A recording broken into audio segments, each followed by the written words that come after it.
Today is Wednesday, September the 17th. This is Macroeconomics, ECA 2013. Well, let's pick up some topics for the course then and get them out of the way. I think the most important one right off the bat is what I'm calling the paradox of macroeconomics.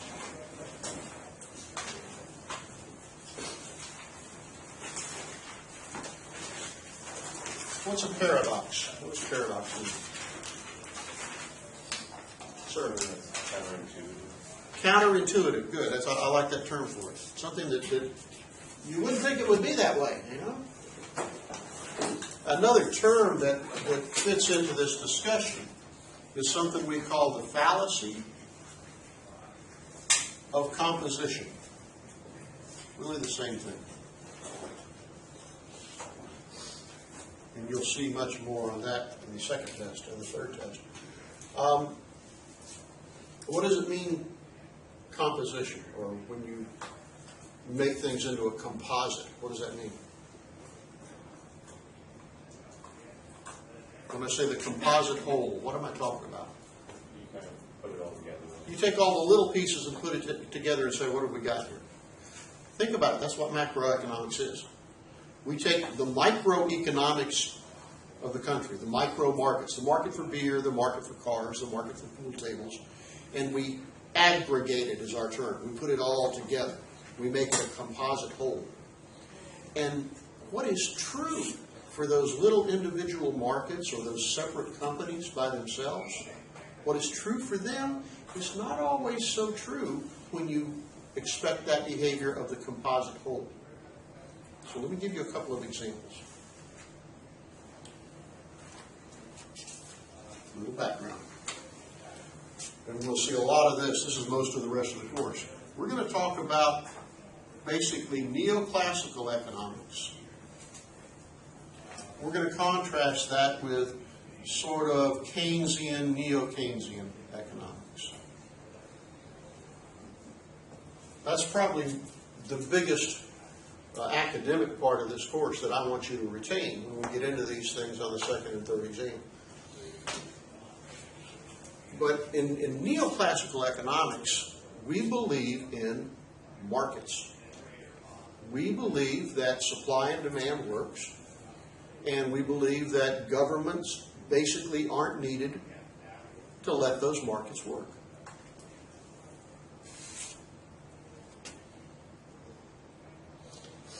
If you had an industry in a town that employed, 80% of the people, everybody works for this company making, umbrellas. And then, for whatever outside reason, suddenly the population of the town doubled. People just moved in and started looking for jobs. What would happen to the wages that are paid to the umbrella workers?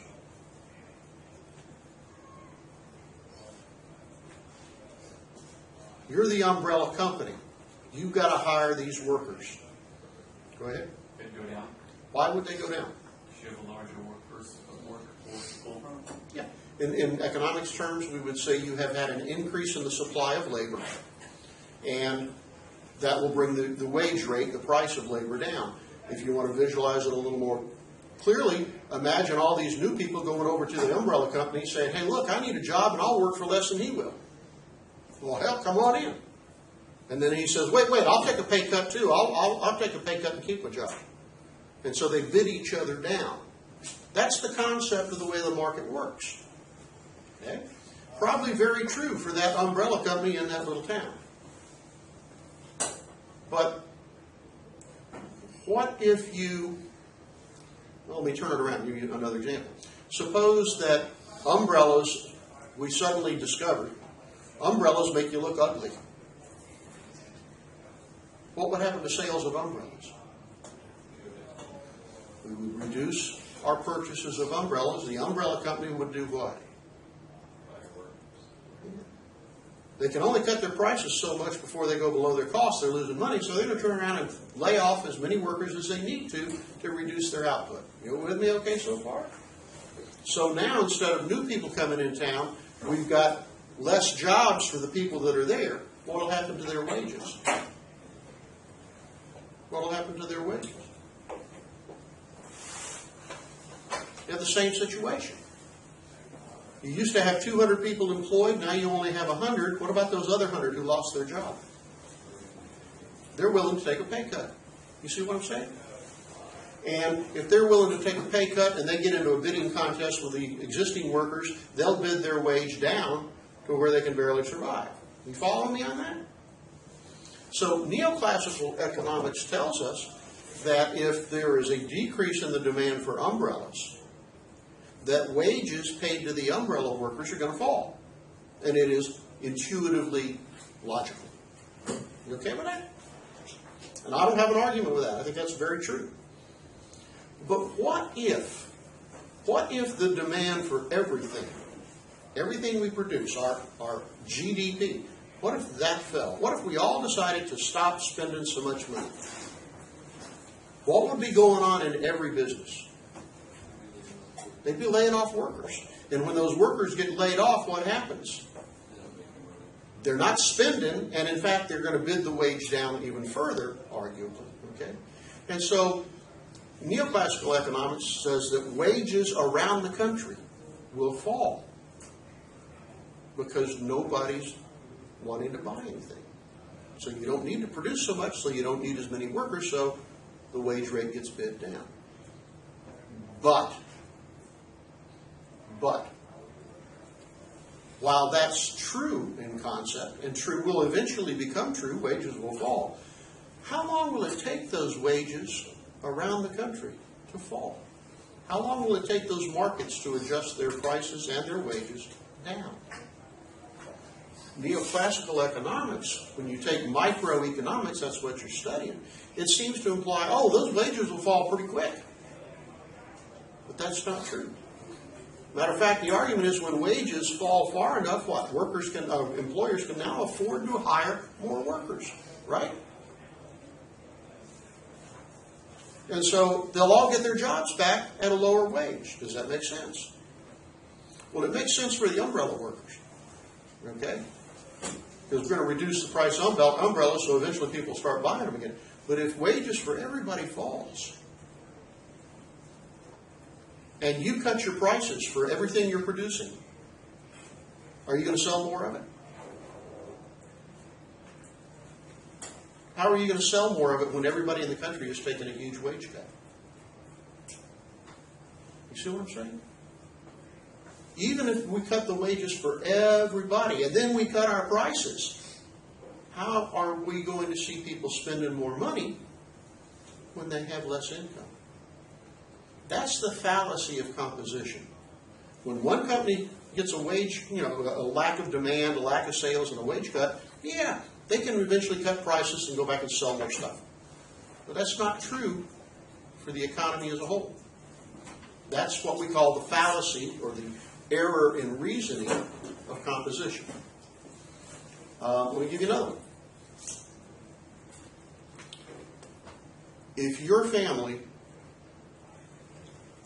suddenly discovers that it's let itself get way into debt, credit cards out the wazoo, right? Bingo, we got all this debt. What do you need to do as a family? Or even you as an individual? What do you need to do? One of two things, right? Or both. What do you need to do? Stop spending. And? Get a second job. Make more money.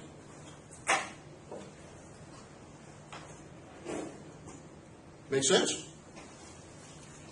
What if we as a nation look around and say, oh my God, we're really in debt.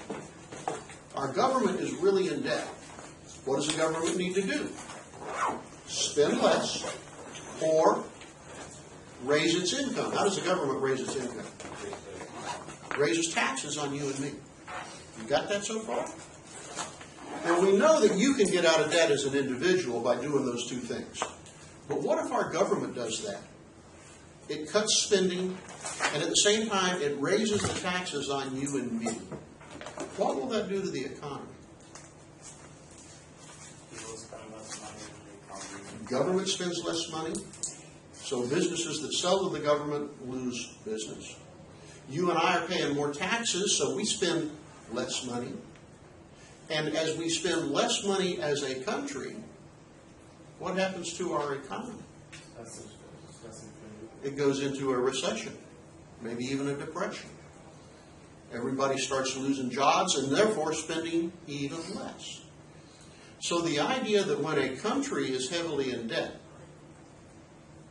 it needs to cut spending and raise taxes is the paradox of economics, is a fallacy of composition. It might be true for you individually, but it is not true for all of us collectively. It will make us in worse shape, not better shape. And I'm going to beat this particular idea repeatedly throughout the course. Yes, sir? Are there those two policies, which is injection And withdrawals, if you like. Yeah. Yeah. So if you want to cure inflation, the government spends less and raises taxes, and there's less money in the streets because they don't spend as much. And you want to cure unemployment, the government creates more jobs and stuff. That's right. Let me restate that. You said it well. Let me make it clear here on the board what we're talking about.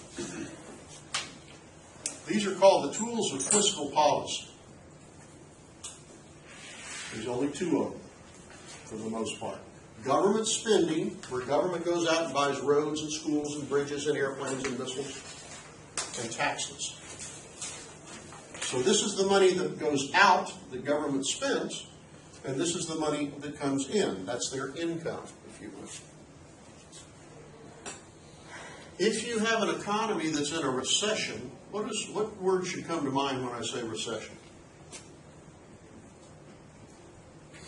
Unemployment. Unemployment.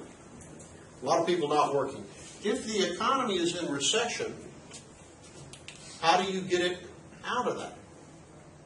If people don't have jobs, they're not spending money. So you have got to get more spending going in the economy. How can you do that? Either government goes out and buys more stuff, it hires you to do work. That's what Roosevelt did with the New Deal, starting in 1933, getting us out of the Depression. Or what else could you do with taxes? Reduce taxes on people so they're not paying so much money, and they'll go out and spend it, and that'll be good for the economy. What's the problem with doing this? What does this lead you towards? It leads you towards a deficit. Not necessarily going to create a deficit, depends on the scale, but it could cause you to have a deficit. What does deficit mean in this sense? Where you have more money going out than you have going in. Perfect. Where you're spending more than you're making. The American way of life, right? And in fact, that was the American way of life right up until 2007. As a nation, we saved virtually no money, individuals. We spent, and many people spent way beyond their means. Unfortunately, when you get called on that and they don't loan you any more money, you go broke. All right, the alternative situation is inflation. What's inflation mean? For our terms, it means that prices are going up. And what do we attribute this to? What's causing this? We're going to say inflation means you've got too much spending. There are other reasons for it, but this is the one we'll look at now. Recession was too little spending.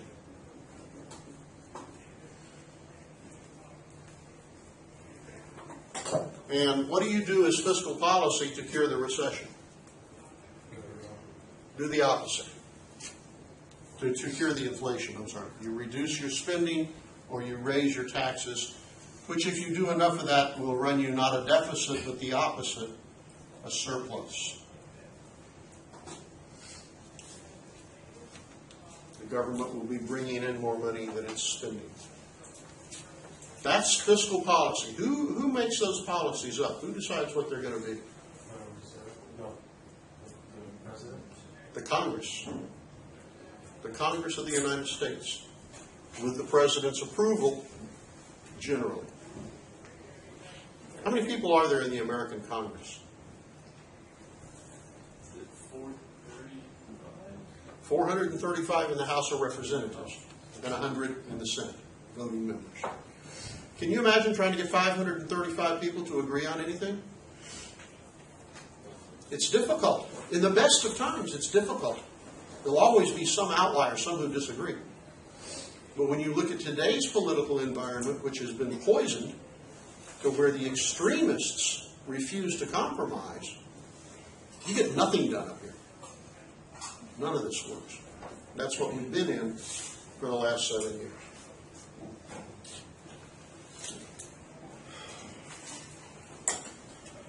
So again, the paradox was, if you treat government or make government work the way a family or an individual would work, it will not be beneficial, it will be detrimental. What's true for one alone is not necessarily true for all at the same time. Paradox of macroeconomics or the fallacy of composition. What else on your mind? Anybody? Did you already talk about traffic? I'm sorry? Did you already talk about traffic? I understand there was a wreck on the interstate today.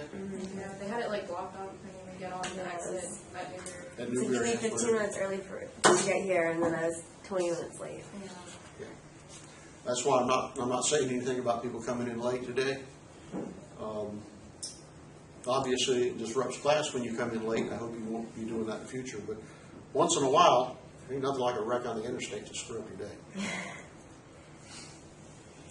Sir, We talk about plutocracy. how about plutocracy? What's a plutocrat? Someone whose power is derived from their wealth. You were holding your watch up. I wonder what the hell that had to do with it. Someone who? What? Someone whose power derives from their wealth. Good. A plutocrat is someone whose power derives from their wealth. The wealthy people in the society. Plutocrats.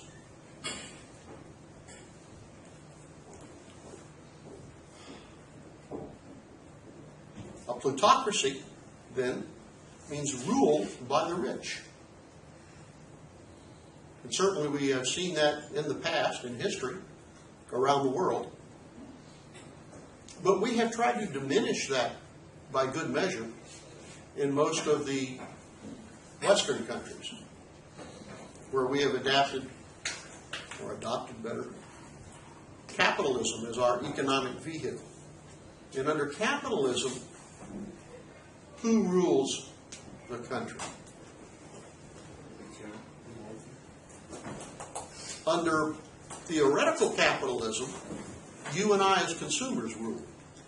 Because we tell businesses, produce that, don't produce that. And under a democracy, a democratic form of government, we tell our politicians, do this, not that. In an ideal world, the mixture of capitalism and democracy means you and I have the power. And we express that either when we vote, or when we go to the store and buy things, or when we don't vote or don't buy. That's the theoretical world. That's much like neoclassical arguments about how great markets are. It's a beautiful model. It's just so elegant and so logically, intuitively appealing. But we can't live in a theoretical world. What happens when you go into the real world? Who makes the decisions, even in our country? The wealthy have always had a good say in it. But the wealthy are now, they now have a great deal more say in it than they used to. Part of that, yes sir? It's just funny because I just read something about how much of an impact Rupert Murdoch was going to have on Scotland. Yeah. Just because how much control he has. Yep.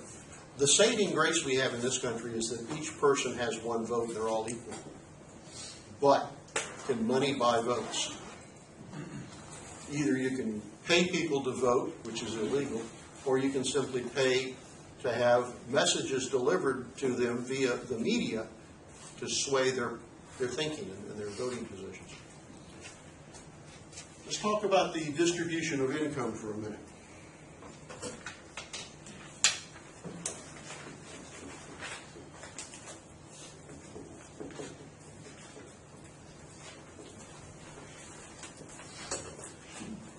if you've had some statistics, this will look familiar. If you haven't, maybe it will be logically appealing.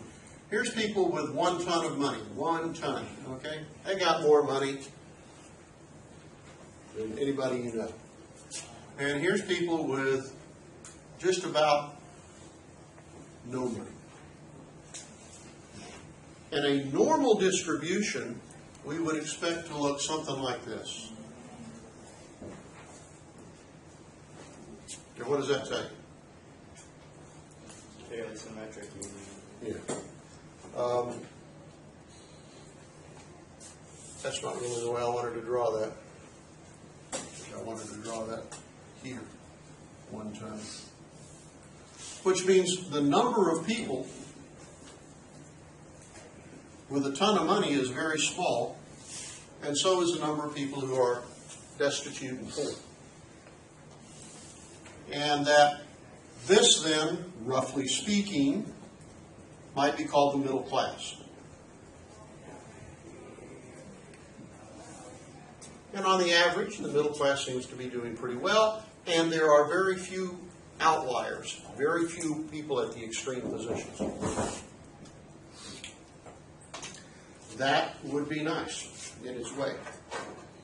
But what does the income distribution look like in reality, particularly in the United States? It looks more like this. Very few people with a ton of money.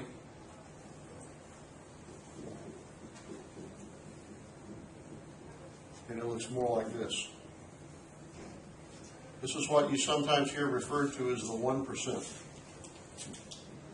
That in terms of both income and wealth, the things they own, there are very, very few of them.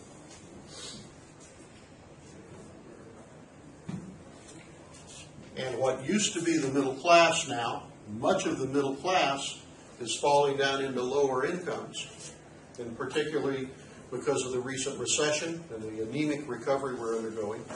But also, why are there so many people down here in this bottom range of income? We've already talked about that. Why?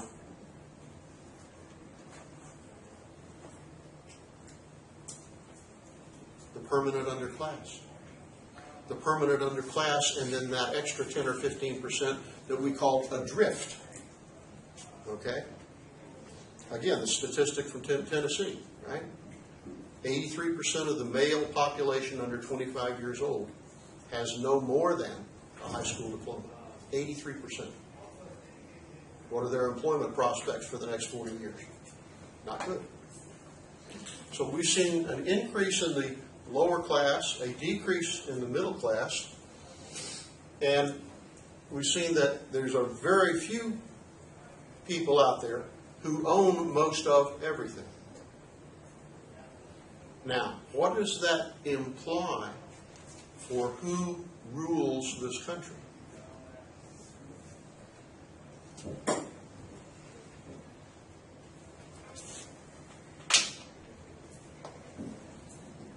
You can take a wag on that if you want. Yeah. Why is that the extreme of the both? There's not really that middle class helping rule. You have like the low. Well, I think a couple of things have happened. As people have shifted down in this range, they've become more and more apathetic about voting. What does apathetic mean? They don't care. And it also means that as this small part of the population has increased their wealth, they have found they can use that wealth to almost literally buy elections. To sponsor a candidate, give him or her a ton of money to create all these messages and do all these activities, building up their idea. Even to own a TV station or network. Who owns Fox News? Started by Rupert Murdoch. Okay? And so you have this wealthy class, very few of them, yielding the great bulk of political power in this country in the way they can influence congressmen. They take that, and then you take the rich, the wealthy businesses, large businesses, they pay lobbyists. What's a lobbyist? Anybody familiar with that? What's a lobbyist? It's like someone who goes to Congress and tries to convince them to vote in the way that or the organization they represent. Good. We may have a lobbyist from our company, I don't know, United States Steel or whatever, okay, who will go to different congressmen and say, there's some legislation coming up that we want you to vote this way for it because it will help us, and we're going to give you good reasons to do that. You may have lobbyists from an industry, the coal industry. They're going to go to Congress and lobby the congressmen and senators and say, coal is important, we need to use more coal, don't put too many environmental restrictions on it because it's good for the economy and economic growth. And so if you're the congressman or senator, they're not only coming in and telling you how they want you to vote and why. What else are they doing? They're giving you money. That's why we say the American Congress today is probably the best buy you can make. Right? We have the best paid or the best Congress money can buy. Because too many congressmen and senators are strongly influenced by the donations given to them by the plutocracy, the plutocrats. As a result, what kind of legislation comes out? Legislation that favors these folks. I'm going to suggest that has been going on since around 1980 with a vengeance. So we've always had some of it. But I'm also going to argue that from about 1945 till 1980, we were back to that green distribution of income. That in fact, you can go on back here to 1933. We're going to refer to this time, at least up to here, as the Great what? Not the Depression. The Depression was when the economy collapsed in 1929. We're going to call this the Great Compression.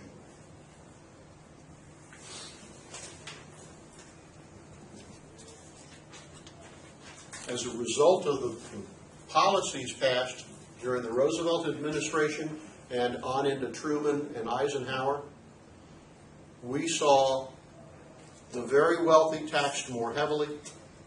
We saw the very poor subsidized and assisted much more than they had been.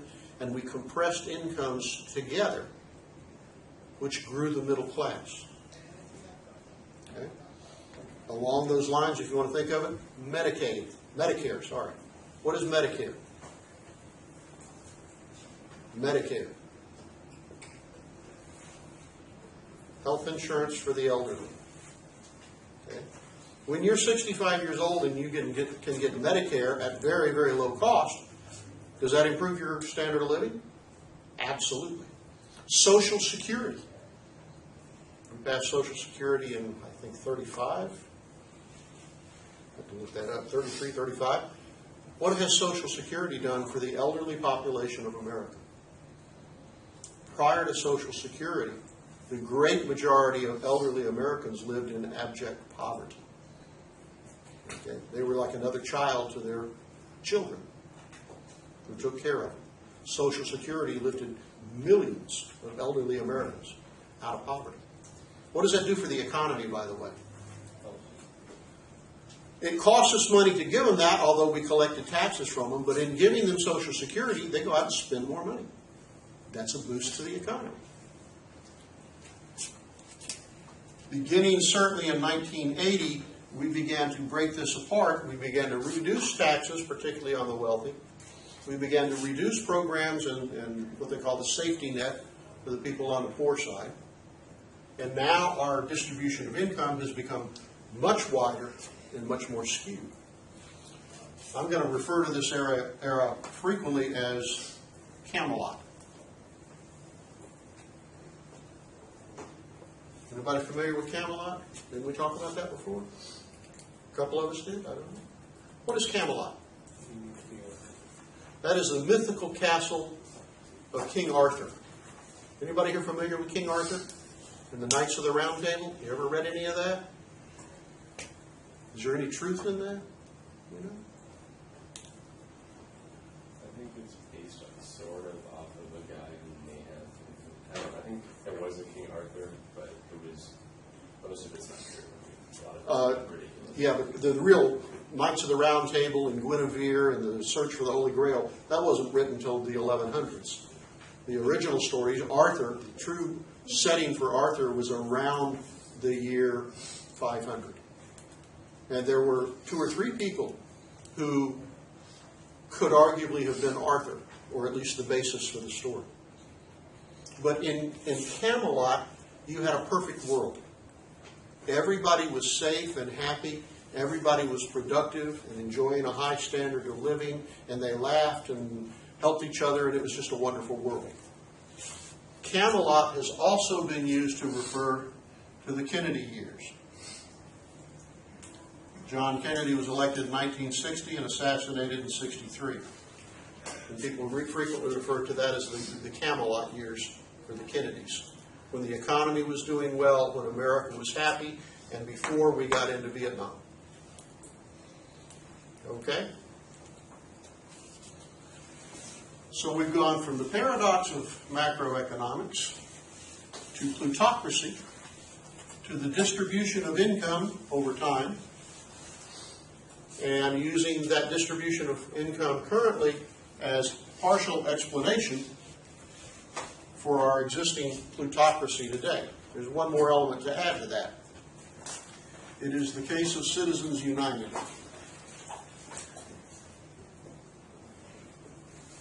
This is a Supreme Court case ruled on by the Supreme Court of the United States that basically said when it comes to people wanting to give money to political candidates, that corporations are also people. That corporations can give money to candidates as well as you and I as individuals. What do you suppose that did? You became even more plutocratic. You had large corporations with lots of money who could now seek to influence elections directly from their treasury. There is an active movement to try to repeal that.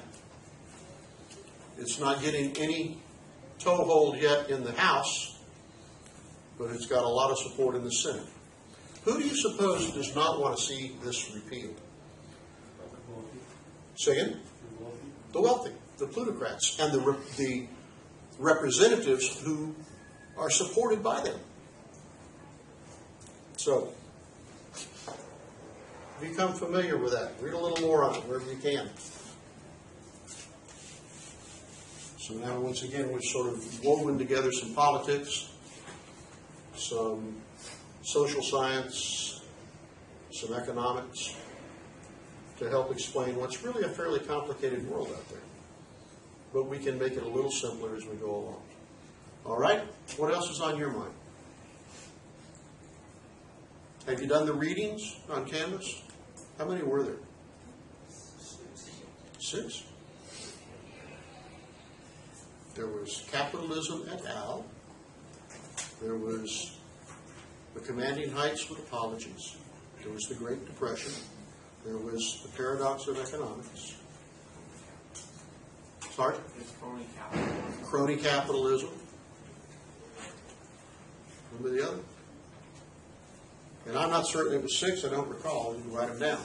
But you should have read them all, and remember that Monday next in class will be your last chance to talk about that, to clarify anything that's not clear. Remember also that Wednesday next week in class is the first exam. You'll need an 8.5 by 11 Scantron answer sheet and some notebook paper. For the online class, that exam is Tuesday night at 5:30 in P, I believe it's 260. Got that. Yes. Tuesday night, 5:30, P260 for the online class. Chapters 1 through 4. All of the readings on Canvas for Exam 1. All of the videos on the VRSQ up through this date, up through the date of the exam. And your class notes. In particular, the class notes that will come from the videos. You were here in class. The online students have had videos of those classes. I will extract questions from those lectures as long as they were on video. So if you happen to miss a class, you'll watch the video on it. Okay? It's a lot of material. All right? Questions or comments? Anything you want to talk about?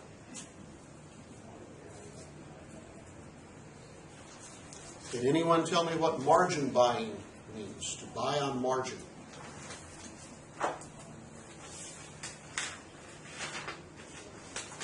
In fact, if I were to ask you to write me a half a page on margin buying and how it had an effect on the Great Depression, how do you think you would do? Anybody feel like they could confidently answer that? And then when you, isn't that like the 10%, 90% thing? Yeah, okay. Explain it some more. I'm trying to get it back, but Okay. I read on it yesterday. Is it when, like, they would, like, take out a loan, let's say of, or no, that's for stock, wasn't it? It's for stock, but it's Yeah. still a loan from your stockbroker. Yeah, you take out a loan from your bank, let's say of $1,000, or no. That's fine, you can do it that way. Yeah, because, And you come to me, you got to go to a stockbroker to be able to buy stock. yeah, You bring me your $1,000. What do I do? Take $9,000. I offer to loan you $9,000 more, so you can buy $10,000 worth of stock. yeah. That's how margin buying works. Is that a smart idea or not? Sounds good. It's an incredible idea when stock prices are going up. That's how you can get rich. Imagine this for a moment. You bought $10,000 worth of stock using only $1,000 of your own money, borrowed $9,000 from me. Got fairly low interest in it. Suppose in a year that's grown to $20,000 and you sell it. What do you do with it when you sell it? Well, the first thing you damn better do is you better give me my money back, right? You pay me back $9,000. You pay the bank back, or mom and dad, or whoever, $1,000. And how are you doing? 10,000? You made $10,000 in profit. You must be a freaking genius. Was another reason when the stock market crashed? Well, let's go on beyond that. You now have $10,000 cash. What do you want to do with it? If you bring it to me and you give me $10,000, how much can I loan you? I can loan you $90,000. See, we call it margin. Your margin is 10%. You must put 10% of the purchase down, and I'll loan you the rest. So you now own $100,000 worth of stock. And what if that doubles in the next 6 months? What do you do with it? You pay back me. You probably take $10,000 and go party your butt off, and you're still holding $100,000 in profit. How are you doing? What are you going to do with $100,000? Well, as long as those prices are going up, hell yes. So with $100,000 down, how much stock can you buy? $1 million worth of stock. What if that doubled? Pretty cool. This is what's going on in the late 20s. Everybody's buying stock on margin. Everybody's buying stock. When everybody starts buying something, what happens to its price? It goes sky high. And everybody buys it even at the high prices because they think it's going to go higher. We call that the theory of the greater fool. I know it's foolish for me to pay this high price for this stock because the company's not really worth that. But I think there's a bigger fool than me out there who will pay even more for it. So I'll buy it. Waiting to find that bigger fool. Okay? And what eventually happens? Eventually the price of the stocks gets so high, it's totally unrelated to the real value of the company. And people look at it and they go, wait a minute, this is ridiculous. And they don't buy it. And the people who have the stock, what do?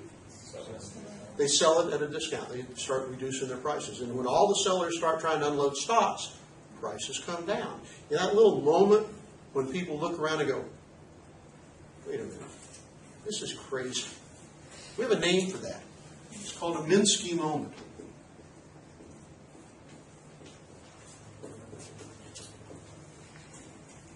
For an economist named Minsky.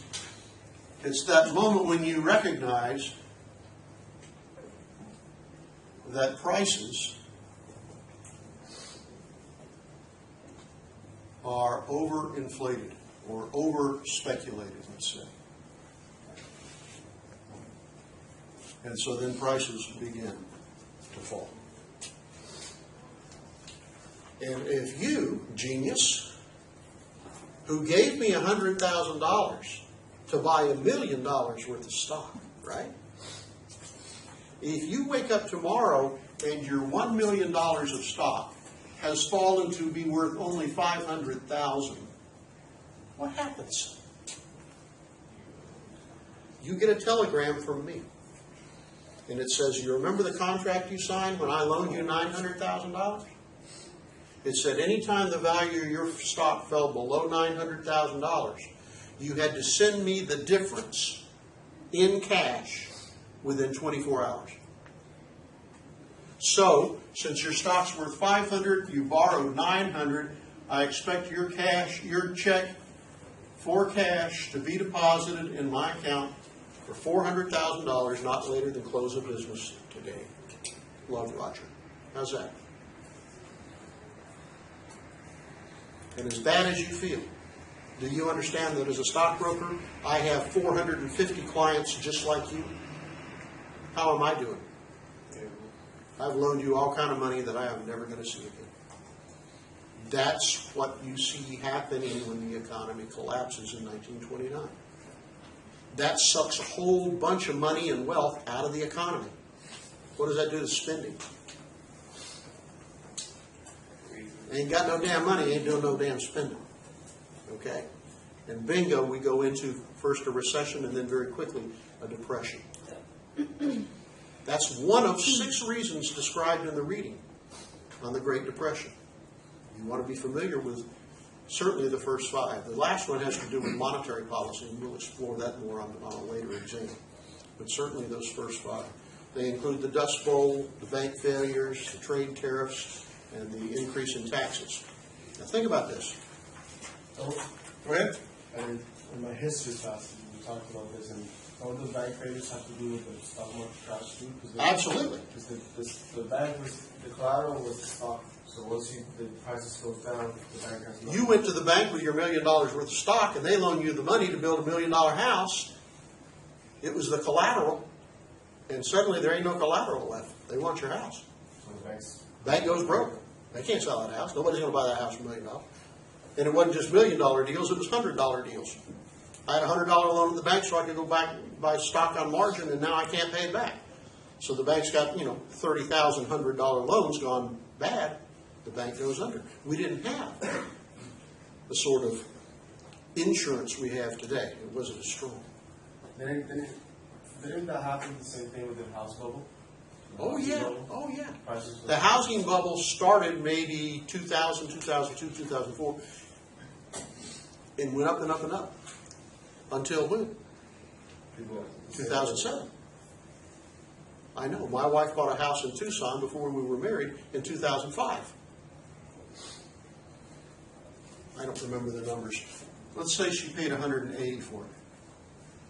Well, by 2008, you couldn't sell that house but for maybe $110. But you're still paying on it. What do you do?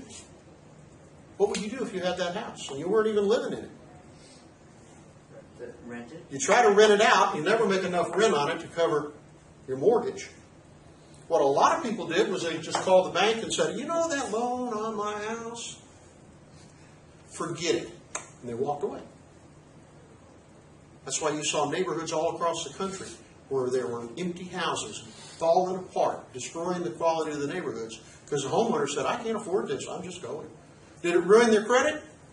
Yeah. So what? Same thing. We sold that house last Friday. We sold it for just about what her mortgage was on it. We've been paying on it for how long? She's been paying on it for 9 years. She and I have been married 8 years here. So for 8 years, we've been paying on a house in Tucson. Yes, we rented it, and we covered some of the payment that, but not all of it. What do you suppose I did Friday night? I had a party. Yeah. So, what do you suppose happens to the government when the economy goes right down the tubes that way? What happens to their tax collections, the money in, and their spending, the money out? What do you think? This is a huge depression. What do you think happens? They get less taxes.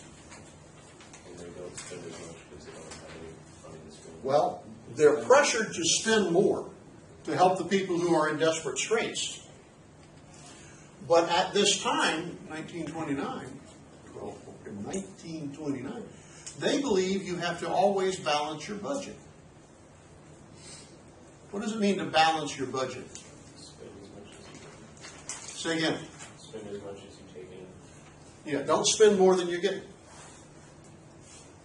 So when they saw their revenues going down, what did they choose to do? Just like a family, just like an individual would do, they chose to cut spending. What did that do to the economy? Much worse. It took what was already a bad situation and then drove the economy even further down. That's one of the 5 reasons in there. Herbert Hoover raised taxes to balance a budget in a depression. There's an economics term for that in my mind. I've coined it myself. Perhaps you will enjoy it. It's called stupid. That is the same thing one of our political parties has been trying to get the United States to do for several years now. They say our debt is so high we need to cut our spending. All that does is make it worse. That's one of the reasons there are so few jobs and difficulty finding jobs out there in America today for college graduates and everybody else. The restrictions that have been placed on the government's ability to respond to that recession. So please know those 5 readings. Let me know on Monday if you have any points to discuss. Likewise on the videos. Other questions, comments, anybody, anything?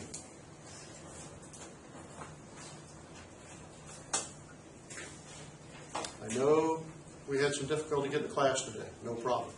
But in future, please do make it a point to be here when we start. Okay?